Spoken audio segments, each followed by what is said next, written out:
So I saw this interview with Corey Hardrict, and it's pretty sad. Um, but as this post says, quote, I was crying myself to sleep at night.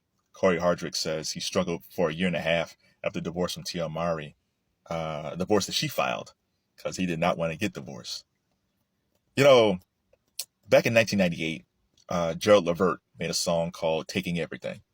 Now, Gerald Levert is the son of Eddie Levert of the OJs. He had a group in the late 80s called Levert with his brother Sean Levert and their friend Mark Gordon. And then Gerald went solo in the 90s. And back in the 90s, like R. Kelly was like the standard. Like if you was talking about like relationship songs and all that stuff, R. Kelly was at the top. It's like Tim and Babyface. But then under that was Gerald Levert. Gerald Levert was an excellent songwriter and an excellent producer and an excellent singer. And he unfortunately died in 2006.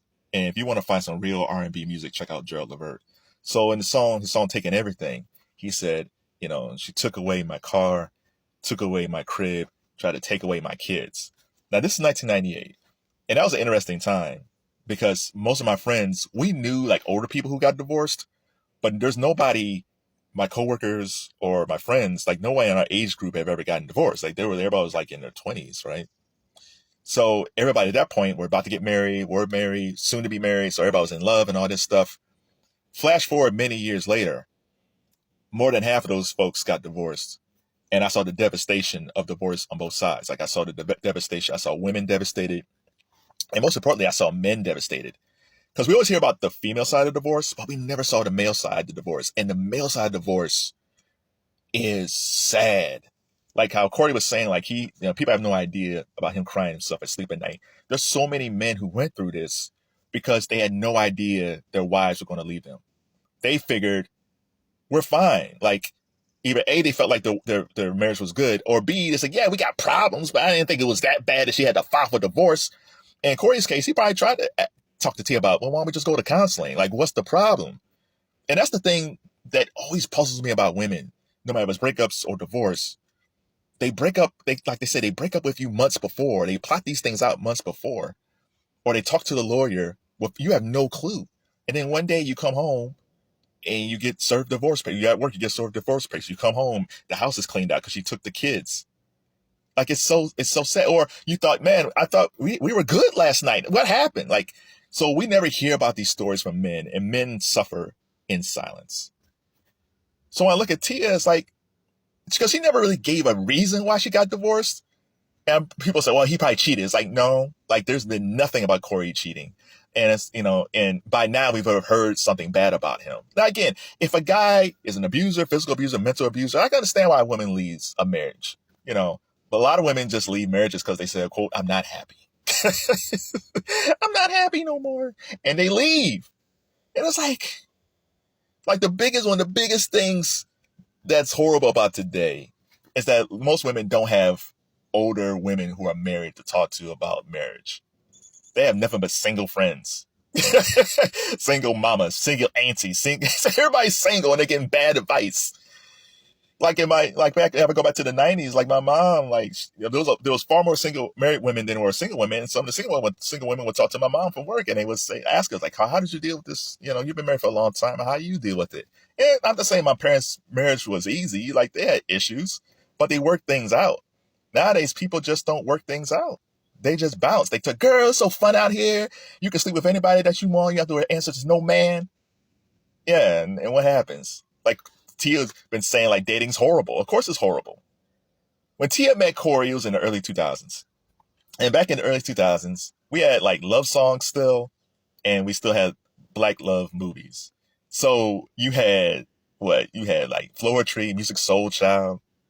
Like you had black love in music. You talk about people talking about, breaking up, getting back together, all this stuff. And then you have like The Best Man, The Wood, Love Jones, Love and Basketball, Brown Sugar. You had all these romantic comedies that dealt with love.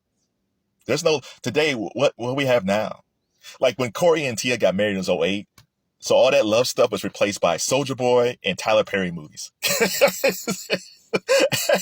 We had all that love in the early 2000s. And by the time they got married, it was nothing but Tyler and Soulja Boy. Shout out to Soulja Boy. but still, like women don't have people who are in happy relationships to talk about what to do in a marriage. So I feel for guys like Corey. Like I had a friend, like she and his kids, right? Like Corey, he said there was nothing more important to him than his family, and I believe him. Because remember months ago there was a video of Tia was making a video for IG, and the son just wasn't into it. Because you know why? You broke up your son's family. You broke your son's heart. Kristen Cure said this. Like, you know what? You know, these women, she said, these women break up these families. Like 70% of divorces are filed by women.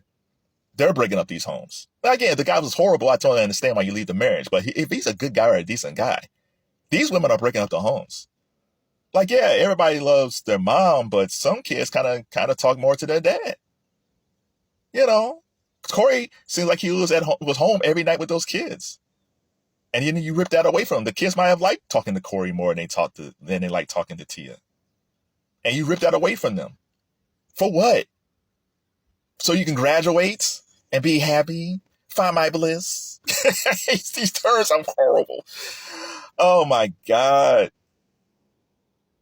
I don't get it. I had a friend, like she was saying how, I knew she was divorced when we were friends. I knew her parents weren't together, but I didn't know how devastating it was. And you don't, because kids they can't really talk about how they feel about these things. And she had brothers and sisters, and she had to take care of them. And then there's a step parent that kind of entered the picture, and that was problematic. And, you know, it's kind of affected her relationships as she's gotten older. Like, I don't think when women file for divorce because they want to graduate or find themselves, they don't think they understand how it affects their kids. They think, oh, they'll be fine. Kids pretend to be fine. They've seen their dad and their mom together in love and be together every day. And then when they visit their dad, they see their dad being sad because their dad didn't want to go.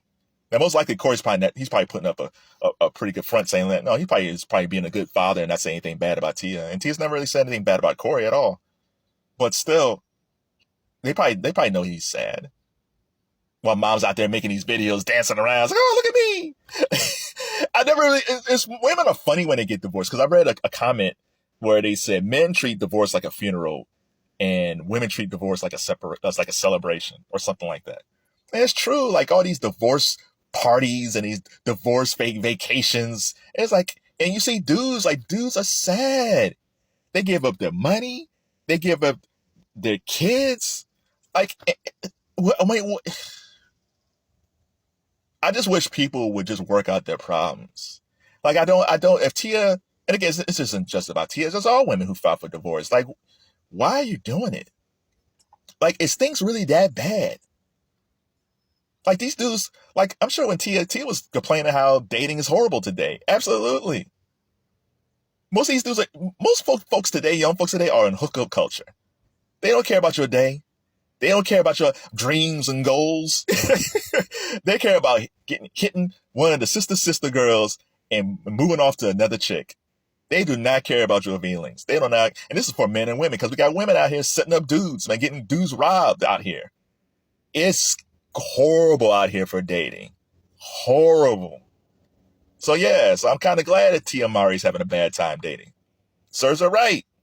She had a good dude. Like, this society, for some reason, this society hates good dudes or good men or solid dudes. And again, no guy's going to be perfect, ladies. We're men. We say stupid things. We do stupid things. But if you really care about that person, as stupid as we are, as dumb as we are, or we might say something that's might offend you from time to time, we don't mean it, because we do actually love you. Like, we care. The dude that you're hooking up with, the dude with the moist beard that works out all the time, yeah, he got a roster of chicks. He can care less what you're up to. He just want to come in, hit, and move on. Yet you had somebody who actually cared about you, who wanted to hear your lame jokes, who wanted to hear your crazy stories, who listens to all your complaints about some chick you don't like at work. That's the type of man you stay with. Because if he can put up with that, he can put up with anything. But fine, graduate, go find your bliss. But in the meantime, you might have lost the best man you ever had and devastated your kids when it's time for them to get married.